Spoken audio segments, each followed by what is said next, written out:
Hi, Amy. Welcome to Voices from the Summit. Oh, thank you for having me. Yeah, thanks for joining us. So to kick things off, can you just tell us a bit about your background and your journey to Chief Commerce Officer at KINESSO Omnicom Media? Yeah, definitely a mouthful title right there. So thank you again. It's awesome to have a conversation with you. I started my career in the commerce space. I had the joy of stepping into a role where I was selling, I'll call it like retail media, commerce media, shopper media. But I was selling in-store tactics to clients. So I was on the sales side for a little bit. So think like coupon machines, shelf talkers, things like that. Um, I started there. I went to another holding company for about 5 years, actually negotiating with said company that I was selling for. So I became a buyer on behalf of clients in an agency world. And then almost 13 years ago, I ended up in the IPG, I guess now Omnicom umbrella. I was a strategic hire. I was a team of one. They wanted to lean into this thing called shopper media that now is known as retail media that falls under the commerce umbrella. So from there, I grew what is today our commerce team. I'm new to the Omnicom space. So prior to that, I ran IPG Commerce, and we have about 3,000 people on our team globally. And what we do is we understand the consumer journey and understand his or her path to a purchase for all different clients and categories. And from there, what we do is understand what tactics can match back.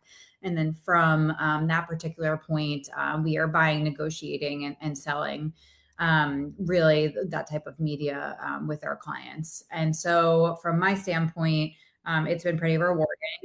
It's a relatively new space. COVID really put it on the map in the sense of people started buying in different ways, especially in the US. Buying online or even buying online, picking up in store became like a big thing, and their media consumption changed. People, when during COVID, their media behaviors changed. It opened up a whole new world of advertising, from podcasting to really CTV and everything in between. But we still invest in those in-store tactics from my standpoint, and so kind of evolved as the overall space has evolved, and from there, recently joined the Omnicom family with the rest of IPG, and so our remit is still the same, but just got bigger, better, and kind of where I am today, and will probably continue to evolve as the commerce space evolves, but it's been a pretty rewarding journey so far. Awesome. When we talked before, you described your approach as total commerce, which you kind of hinted on before, Mhm. where everything is shoppable everywhere all the time. And for somebody who hasn't heard that framing, how do you explain what that actually means in practice? Right. So I would say commerce to me is a four-legged stool. There's four different areas of commerce. And so what I mean by that is that media or inventory that we buy on behalf of our clients is only one leg of it. The second piece is really the creative or the messaging that we are, I guess, forced or putting it into the inventory itself. The third piece is technology. So how do you bring it to life? And then the fourth is retail readiness.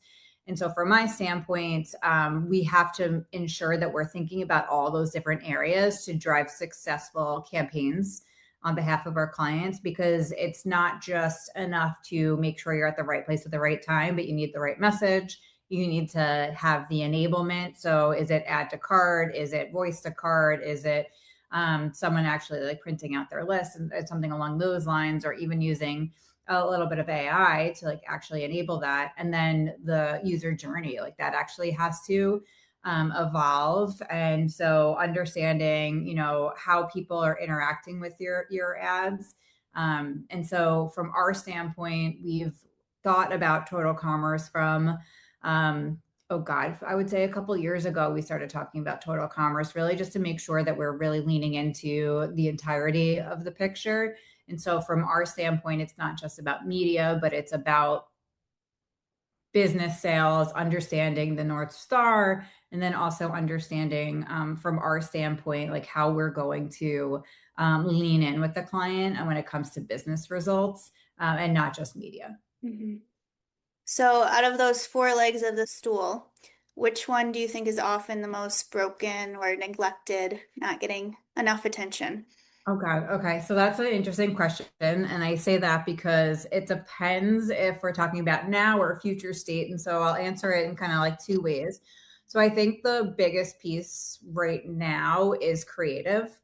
And so what I mean by that is from an industry, we tend to look at the cheapest rates, the most efficient way to get a message out there to reach our consumers. The reality is, in my mind, that it's not just a long, to be able to reach them, but you have to make sure that you're talking to them with the right message. There's a lot of buzz around like creative commerce and things of that nature.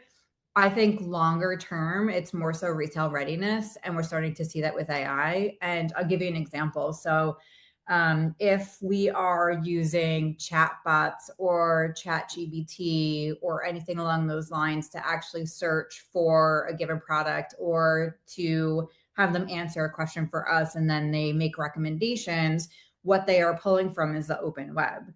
And so when they're pulling from the open web, that means you have to have your paid, earned, and owned strategies all talk to each other. So that means you need to make sure that your product pages, your owned .coms or D2C sites need to be updated. You need to make sure that all of your digital properties are saying the same thing because those entities like an AI or like a ChatGPT are pulling from there to make recommendations. So I think like the long term is understanding how the flywheel really helps between all of those different areas and making sure that you are keeping them updated. The reality is that there are so many retailers and there's so many pages that you could have. I mean, if you think of Amazon, you could have 1,000 ASINs or 1,000 products, right? You could have on one given retailer that amount. Then you're looking at 10 top retailers. How are you supposed to keep all those pages up to date?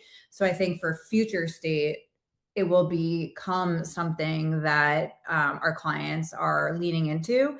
I know that they're starting to look into it, but they're still trying to figure out that creative piece and how creative and media go hand in hand. Mm, yeah. Yeah, that's wild. I'm not jealous of that task at hand for the retail readiness. That sounds like a real handful. Mhm. Yeah, Um, it's a lot. I mean, it's newer, I would say, in yeah. this space. It comes with digital commerce, and digital commerce is relatively new because when you look at, like brick and mortar commerce, that's been around for decades. So it's Hmm. just something new. It's a new muscle and something new that we need to think about as a commerce Hmm. community. Yeah, definitely. So kind of changing gears here to a little bit more towards audience segmentation and strategy. You told me that you prefer an audience journey over a marketing funnel. Yes. What do you think is the core problem with the marketing funnel, and what does a better model look like? Yeah, I mean, listen, we still use the word funnel today. It's still a buzzword, but I would say like there's more rigor to what you're doing to reach a given audience. And it's not enough to say that there's three different pieces of the funnel: awareness, consideration, conversion. Like at a very high, like bird's eye view level, that is fine if you're trying to describe what you're doing to reach a given audience. But my whole thing is like we should understand each audience and each of their touch points, and it's going to be different than awareness, consideration, conversion.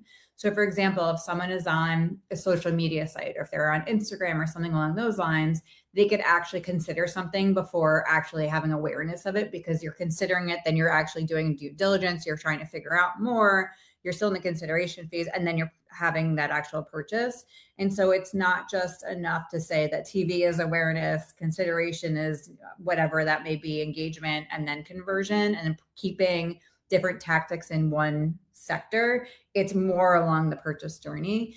And then earlier you had said something, and I mean, I've had t-shirts that have said it, but make everything shoppable everywhere all the time. And in my mind, commerce is everywhere because we could have in certain categories, someone sees something, buy it within 8 seconds, or you have someone that's actually doing an investment like a big purchase where they're looking and interacting with a lot more details to make that purchase, right? And so every journey is different. And if you kind of categorize it by just like the funnel with those three different layers, you're not going to get down to the crux of it. And you're not going to be as efficient in your media plan. It's really just going to be something where it's very standard and very loose. And I feel like there's definitely a double click down to what we are doing from our space because we're understanding the audience and all those different pieces and not just kind of saying funnel. So that's Mm-hmm. why I would err on the side of using funnel. More so, I would talk about like the audience's journey or like the consumer journey of how they get to from point A to point B. Mm-hmm. Yeah. So kind of in that vein, when you're thinking about like audience segmentation, that is very fluid, sort of ever changing. People are popping in and out and, navigating different parts of the journey at different times. How does Mhm. that change how you segment audiences and how are you advising clients on doing that these days? Yeah, I mean, I keep on saying it depends, but I think at a broad stroke, what we're understanding is what are the audiences and what are they doing, right? And so that's the first thing that we need to figure out. And the second part is what is our objective for the given campaign? And then you match KPIs against the audiences. So you could be buying a product, almost like I said, I didn't forget it. So like think paper towels, right? Like so your paper towels run out, you like you have subscribe and save on Amazon or whatever it may be. You add it to your cart, you're done, right? You don't really think about it. But then there could be something along the lines of a car or something like that is a bigger purchase and you're like, okay, wait, hold on, it's not a set and forget it, it's something along the lines of reaching out, doing kind of like the investment and figuring it out for yourself. And so from my standpoint, what we're trying to do is understand all of those instances to really kind of connect the dots, so to speak. And so that is like our kind of like our bread and butter to like really understand how the consumption is aligning with I would say like the behavior and the purchase cycle. Um it's just different. And so what we're trying to do is say, okay, the KPI might be to get someone to buy something new versus to buy something that's repetitive or something that's old hat. And so those two audiences are completely different and they should be treated separately. Hmm. Yeah. I guess on that note too, you're combining identity and behavioral data with Mhm. Attain's product level purchase data. Yep. Um, what does that combination unlock that neither of them could do alone? Yeah, so it's interesting. So it kind of goes back a little bit to the stool theory where acquired Axiom, I want to say like 7 or 8 years ago now. And we've been saying that for a while, but what that gives us is what the person is doing that you're trying to reach or the audience. So it gives you characteristics of like, like what they're listening to, what media consumptions they're doing, how they're actually purchasing. But what it doesn't do is it gives how the consumer or the category is performing and how the category is purchased or what the product attributes are. And so that's actually giving another dimension to our data, right? So we need to understand from a category perspective how that is looked at, how the products are purchased, how they come to life online, how they come to life in a store, and where are they being purchased, and having all of that data. And so it's not now like just understanding what the consumer is doing, but it's understanding matching the consumer or the audience to the product and having both data sets actually is making it more of like I'll call it like a more three-dimensional way to actually look at media versus just looking at it from one perspective. You're looking at it both perspectives and kind of seeing where the sweet spot is for both Hmm. the product and the audience and kind of matching it back to the media plan. Has there been like one surprising insight or strategy that you've gleaned from that you could reference or give us an example of? Yeah, there's many, which is interesting because we make a lot of assumptions based on the data that we have, that people are consuming media and making purchases, wherever they may be. And the biggest piece or the example that I could give you is that in the beauty category, we were seeing a lot with our audience data that those people were interacting with a lot of beauty products online. So, like with an AI, you were trying on like whatever it was for facial recognition in facial creams or eyeshadows or, like the beauty line, right? And when we were looking at the products and the categories, people actually like to go into the store and have a look and feel. And then we're actually seeing a lot more of the units being driven by brick and mortar. And so that's just an example of an audience showing a different characteristics in a way of buying versus how the product is actually being bought and Mm-hmm. sold. And so how do you actually take the two and combine them? And so the output of that was have actually like an AI component with your phone in store so people can actually engage with the product and use it however the audience wants to use it, but in the right location. So like the product is actually there and then you could actually look and feel it. So that's actually something that happened a couple of weeks ago where we could actually look and then tie those two data sets together. Mm-hmm. That was something that we hadn't done that much in the past. And so there's a lot of examples like that. But again, like one data source isn't necessarily incorrect. It's just making sure that you are addressing everybody in that audience, because there are some people that are, like trying it on at home with their phones and using that component of AI and buying it right there online. But then it was interesting because we were kind of ignoring the people that were then going into the store and not tying Mm-hmm. that together. So I think at the end of the day, if you have the access to the data and you use it in an efficient manner like that, then you're going to be able to drive greater success and business results on behalf of your client. Yeah, that's a lot of lost conversions for that brand if they weren't looking at the in-store sales. And that's a really cool example of like modern shopper marketing. I mean, like, Mhm. would you have ever imagined that 20 years ago? It seems like something in like what was that Disney movie like Xenon or something? Yeah, yeah. I mean, it's awesome. It's like it makes sense. Yeah. It does. When you read it, you're going, "Oh, that's Hmm. really how things work." And I actually could see myself personally doing something along those lines. But when you're reading data, I think you just have to be more open-minded on what Hmm. the data is saying and telling you, and you have to Yeah. kind of almost follow the data.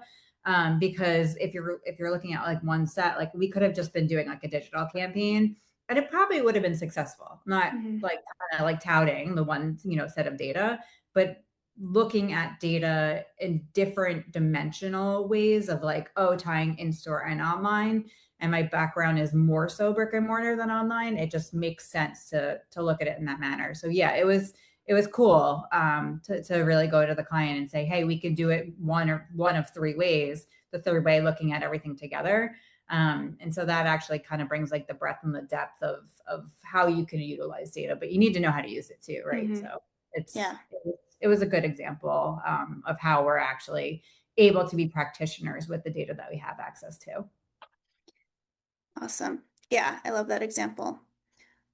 So when we chatted before, you mentioned something that I thought was very cool. I'd like you to speak to it more. And so culture, buying behaviors, and media habits are all changing constantly now. I mean, we're just consuming media on a constant basis, but most brands are still working on quarterly or annual planning cycles.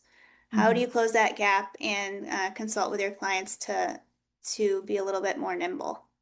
Huh.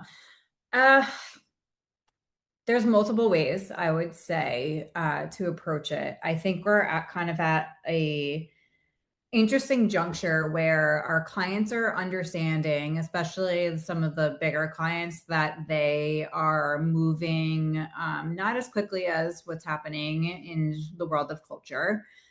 So either they're creating, I'll call it like a scrum team, where they have a team that is the culture team, that if something happens, they have all of the rights to skip all of the processes and only get, go to like a legal or, someone who could approve what they want to do within like an 8-hour time frame or something along those lines. Another way that we've seen a lot of our clients really leaning into how things are changing is looking at their organizational structure. And so, how do you take 7 or 8 different divisions and tie them together, not just where people are sitting and not creating like a new discipline per se, but more so like processes. And it sounds silly, but like it's one of those things where it's like, does everyone have a seat at the table? Is everyone actually in, like a briefing call, and then bring that all the way through? And then how does all the touch points work with the different decision makers? And so they're looking at how people are structured, how people are processing each other, and then they're also creating kind of like that little group that is responsible for culture. I think that we'll start seeing a lot of our clients react more to culture, but I still would say that there are some clients that are, I don't want to say behind the eight ball. That's not the right way of saying it. I would say like more, I would say more on the not so quickly to jump into a testing scenario, do something without data, and really just kind of stick to like the tried and true per se. You're always going to have first movers, but we do have some clients that want to see how the first movers perform and kind Mhm. of go from there. And I'm still trying to think of the word that I would say that describes them, but it's not necessarily a negative thing. It's just more of like that you're process driven, that you want to Mhm. ensure that what you're doing with all of your dollars makes sense for the brand. And then there are some brands that are a little bit more on the edgier side that are used to doing it. So you see those companies really leaning into like changing their organization versus like like I'll call it, like I said earlier, like the Scrum team. Mhm. So it changes, and it changes by category, it changes by client culture. And so it really just is what the company's overall vision is and how they want to succeed. And do they want culture moments to dictate who they are, or they just want to come across the top and say, this is who we are. It doesn't matter about the culture moment. So we've seen Yeah. a lot of different scenarios. Yeah. It works better for some verticals, I imagine, than others. Yeah, for So that makes sure. a lot of sense. Yeah. Awesome. Well, as we are wrapping up or nearing the end of our time together, I have a couple more questions. Sure. So measurements is the next frontier of commerce media. There's a lot of talk about how, like that's the problem to solve if we're going to keep it growing. Without, you don't have to get into specifics, but what do you think the industry gets wrong about how it currently measures commerce effectiveness? And yeah, what would you do differently? Yeah, I would say that we've been talking about standardization for the last few years, and we need a standard measurement, a standard tool. I was actually even one person to say like we need a dictionary to explain what everything is. I don't know if I've changed my tune on the dictionary piece, but I've changed my tone on the standardization. And I think that what we really need to know is what are clients trying to do? Like, what is your KPI? And then what are the levers you can pull in the measurement space? It doesn't have to be a one size fits all. There could be a company that's out there that wants to bring in new users, and then they're going to want to measure new users. They don't have to measure necessarily ROI, but they want to measure how many more people are actually within the fold, right? So that's an example. Then there's, are some other companies that want to be number one in the space. So they're looking at their competitors within the category, and they want to know share of voice, and they want to know, hey, am I winning at like a Walmart? Am I winning at a Kroger? And they're measuring it that way. And then there's others that want to understand incrementality. So like, hey, if I'm turning on media, does that drive more so than if I didn't have media? And so that's an incrementality measurement. So I would say all of the retail media networks and commerce networks that we're working with, that they should have at least 5 to 6 solutions for our clients. And then when a client gives them a KPI or an overall objective for a campaign, match the measurement and builds the measurement and learning plan in the beginning. So then we can understand what metrics that are going to drive to answer, did this campaign quote unquote work or not? Because we talk a lot about standardization and incrementality, and we are making the assumption that brands want to know one thing from all of our retailers, but in reality, it should be all different.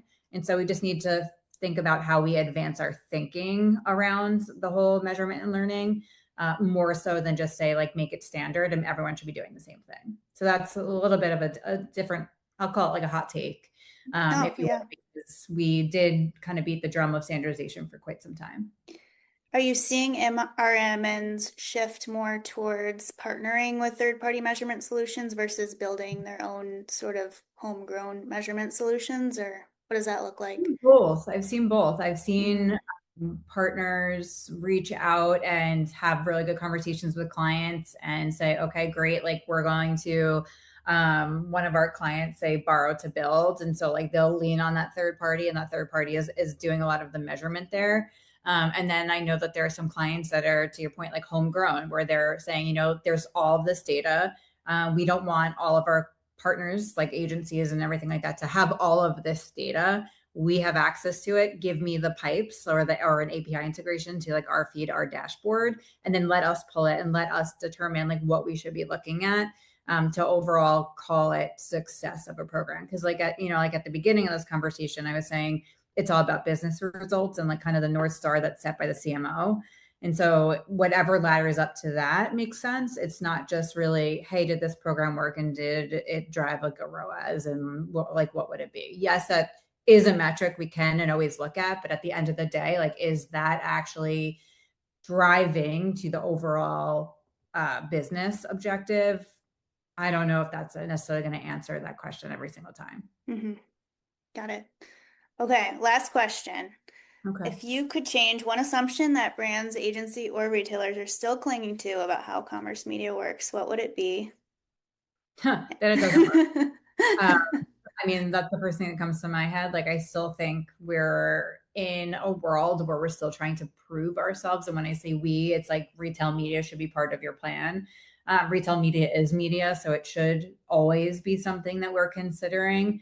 It's not necessarily a channel. It could be, like I said earlier, it could be cross channel, or it could just be a way to actually drive conversion. And so my whole thing is like, just if we're not trying it already or not leading into it already, like we should be.